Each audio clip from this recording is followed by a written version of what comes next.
So far this season, Manchester United have used 9 different combinations at centre-back. Now the reason for that isn't because Erik ten Hag has lost a plot and doesn't know what he's doing. The reason is because Manchester United have got so many injuries that Erik ten Hag has never really been able to pick a settled centre-back partnership. And that's drastically hurt Manchester United this season, their ability to defend, but also their ability to play out from the back. When you can't play 2 centre-backs next to each other for a sustained period, it really affects the rest of the team. So what I thought I would do today is look at players which Manchester United could sign in January. January transfer window is about to open. Manchester United are linked with a lot of different players. So I thought, I'll suggest 3 different players which United could sign.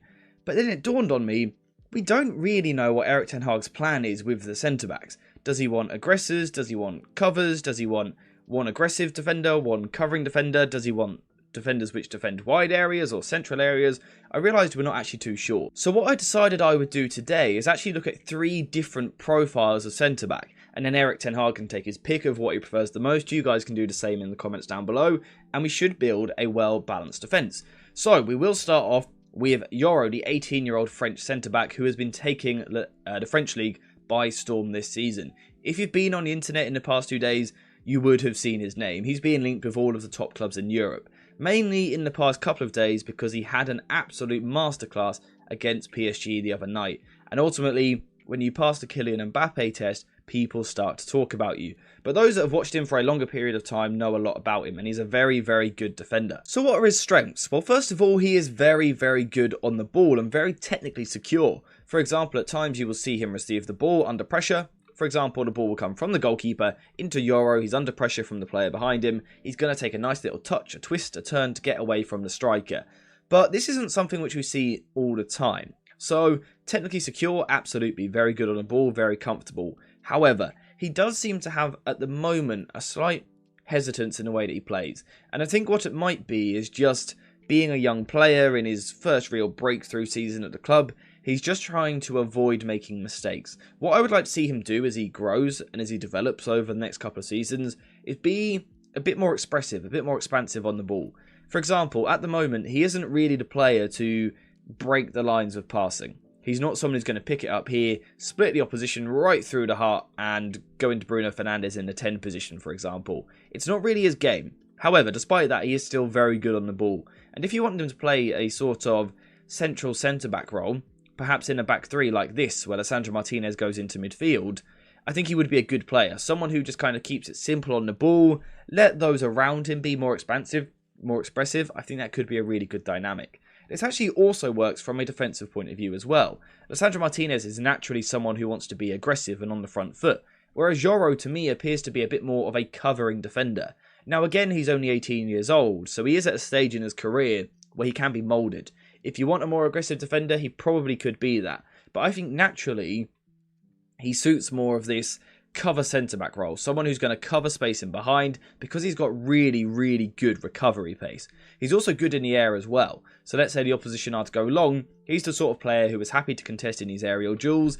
And duels in general, really, even on the floor, he is very, very good in this way. And what I like about him is his ability to keep his pace even when twisting and turning. So let's say someone's driving at him through the centre of the pitch, twisting left, twisting right, changing direction. Some centre-backs would get completely thrown off balance, end up on the floor and in a fail compilation. But not Yoro, although that might be famous last words. Apologies if I jinxed him. But normally he's very good at kind of changing direction but keeping his speed, allowing him to keep his eye on the ball whilst keeping his speed, keeping his body in a good position and ready to tackle his opponent. I think it's a really good thing about his game. Now, of course, he has areas which he needs to improve, but fundamentally, he's just a very, very good solid centre-back. And truthfully, I'm convinced that in the next 12, 18, 24 months, we will see him move for probably over 50 million. You know, the longer it's left, the more expensive he will be. A smart move by Manchester United would be to get him in now before his price really rockets. Now, if you are to sign him now, you've got to understand you're going to get a player who isn't there completely. He's still a rough diamond. However, a very, very good centre-back, which United should definitely consider as a sort of covering right-sided centre-back. So before we continue into the video, a quick shout out to today's video sponsor, JerseyFifa.com, the home of all of the greatest football kits. Whether that be the new latest releases or the old classic ones like this, Jersey FIFA has something for everyone, and now you can check it out yourself using the link in the description down below. And also make sure to use code JerseyFIFA for 10% off when you order. Now there's a chance that that isn't the profile which Erik ten Hag wants at all. Instead he might want someone more like Hato at Ajax, a 17-year-old Dutch centre-back, who is more of a left-sided aggressor.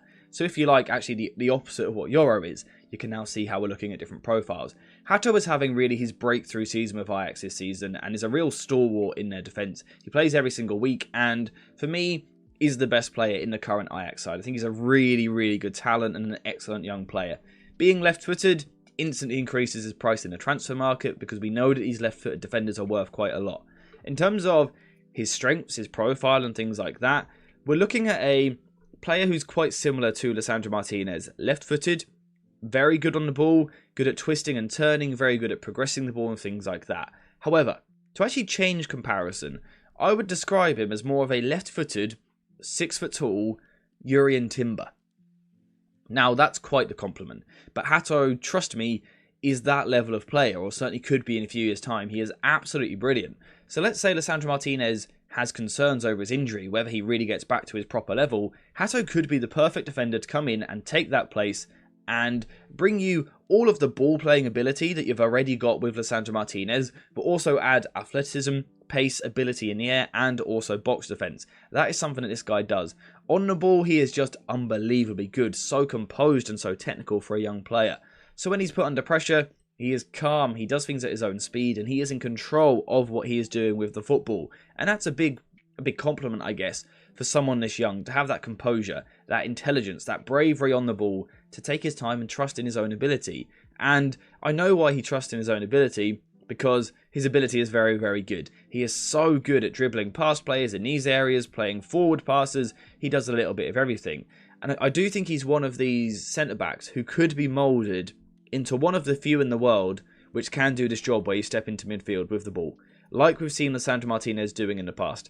I think that could be something which he does. This again would suit him from a defensive point of view as well. He's someone who's quite aggressive, quite front-footed, likes to try and nick the ball in front of the opposition. Playing almost a midfield role at times would allow him to do that. With, let's say, Rafael Varane behind him being the covering defender, that would make a really good dynamic. But then when it actually comes to defending properly in a back four, we've got our aggressor, our cover defender, it actually works really nicely.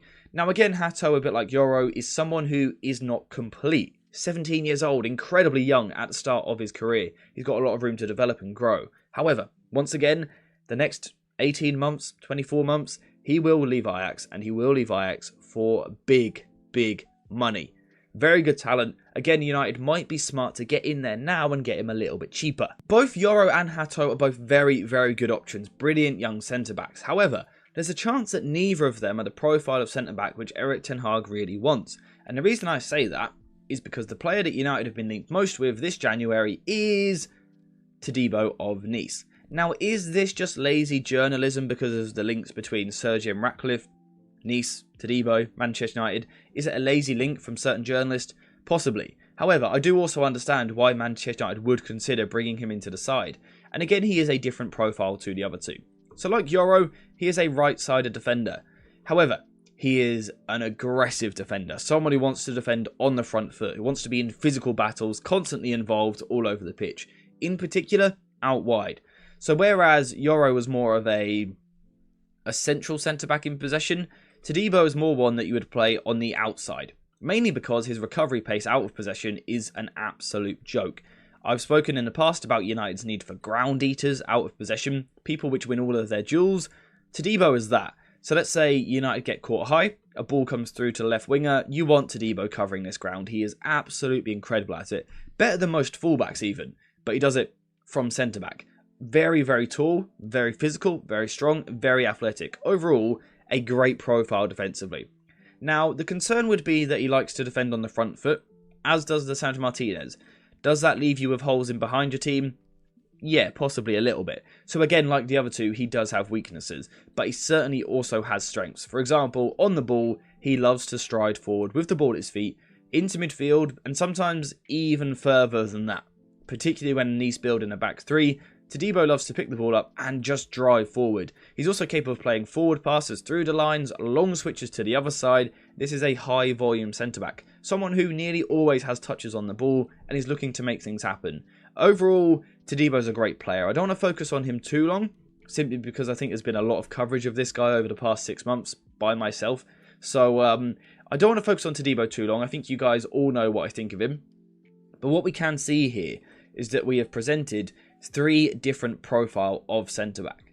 And these are all, in my opinion, affordable in January. Some of them younger and a bit earlier in their development, Todibo being the most experienced of the lot. None of them are complete and they all need work and coaching. But I think they're all gettable for less than £40 million in January. So, if I was Manchester United, I would be considering one of these profiles. So, Erik ten Hag, it's almost up to you a little bit to decide what profile of centre-back you want, decide which of these 3 fit that profile, and then go and sign them. Let me know what you guys think in the comments down below. Do you think any of these tick the right boxes for Erik ten Hag? If so, who? Which player just in general impresses you the most? Let me know what you think in the comments down below. Apart from that, we are finished for today though. So thank you guys for watching. I hope you have enjoyed it. And as always, I'll see you in the next one.